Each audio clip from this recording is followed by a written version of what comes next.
नाज़रीन, सिंध में अटे जो बहरान बरक़रार है। महंगाई, अटे जे हथरादू बहरान ऐं डिजिटल आदमशुमारी ख़िलाफ़ जस्कम जे मरकज़ी सॾ ते सॼी सिंध में एहतजाजी मुज़ाहिरा करे धरना हया विया, जॾहिं त SDP ॿियनि सियासी समाजी पार्टियुनि ऐं शहरनि तरफ़ां पिणु सख़्तु एहतजाज कयो वियो। औरतूं बि लठियूं खणी रोडनि ते निकिरी आयूं। SS न्यूज़ जे नुमाइंदनि मूजिबि हैदराबाद में अटे जी हथरादू खोट ख़िलाफ़ लेफ्ट डेमोक्रेटिक फ्रंट तरफ़ां नूर अहमद कातियार, सिंधियाणी तहरीक जे मरकज़ी अॻवान उमरा समो, सरमद राजपर ऐं ॿियनि जी अॻवानी में ऑल कैंपस खां प्रेस क्लब ताईं एहतजाजी रैली कढी वई। जैकमाबाद में सस्तो अटो न मिलण ख़िलाफ़ सवे औरतुनि ऐं मर्दनि डंडा खणी सूबाई सलाहकार मीर एजाज़ हुसैन जखराणी जे वालिद मीर बाबुल ख़ान जखराणी जी फ्लोर मिल जे गेट अॻियां धरणो हणी रोड बंदि करे फ्लोर मिल इंतज़ामिया ऐं सिंध हुकूमत ख़िलाफ़ सख़्तु नारेबाज़ी कई।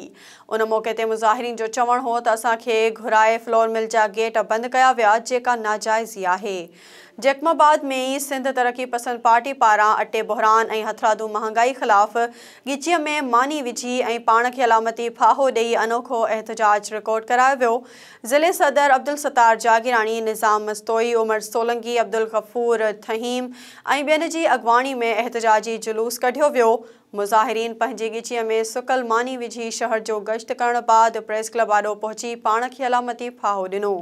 शहदादपुर में शाहपुर चाकर रोड ते औरतुनि मर्दनि SDP जे अॻवाननि गॾिजी अटे जे अघ में 300 रुपया वाध ख़िलाफ़ रोड बंदि करे टायरनि खे बाहियूं ॾेई एहतजाजी मुज़ाहिरो करे इंतज़ामिया ख़िलाफ़ नारेबाज़ी कई।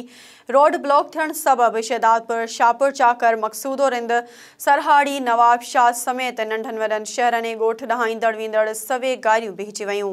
मुज़ाहिरीन औरतुनि बेबल ख़ातून, श्रीमती राधा, SDP अॻवान जाफ़र ब्रोही ऐं ॿियनि दाहूं कंदे चयो त असीं हिक वेले जी मानी खाइण लाइ लाचार आहियूं। अदालतूं नोटिस वठनि। नवाब शाह में वधंदड़ महांगाई, बदअमनी ऐं अटे जी हथरादू खोट ख़िलाफ़ मरकज़ी सॾ ते जस्कम ऐं जसाफ पारां शोबान माटी, हनान अब्बासी, तारिक समो ऐं ॿियनि जी अॻवानी में प्रेस क्लब ॿाहिरां एहतजाजी मुज़ाहिरो कयो वियो। डोकरी में हथरादू अटे जी खोट ऐं डिजिटल आदमशुमारी ख़िलाफ़ जस्कम जे मरकज़ी सॾ ते कामरेड रुख सिंधी, इम्तियाज़ खुहारो, ग़ुलाम कादिर ब्रोही ऐं ॿियनि जी अॻवानी में टाउन हाल खां हैदरी चौक ताईं एहतजाजी रैली कढी मुज़ाहिरो कयो वियो। कुनरी में अटे जे हथरादू बहरान ऐं डिजिटल आदमशुमारी में कार्ड जो शर्त ख़त्म करण ख़िलाफ़ जस्कम पारां रमज़ान ख़ासखेली, अहमद सिंधी, सालिम सिंधी ऐं ॿियनि जी अॻवानी में एहतजाजी मुज़ाहिरो कयो वियो। मीरपुर माथेलो में जस्कम जे मरकज़ी सॾ ते सिंध में अटे जी हथरादू खोट ऐं डिजिटल आदमशुमारी ख़िलाफ़ एहतजाजी मुज़ाहिरो कयो वियो।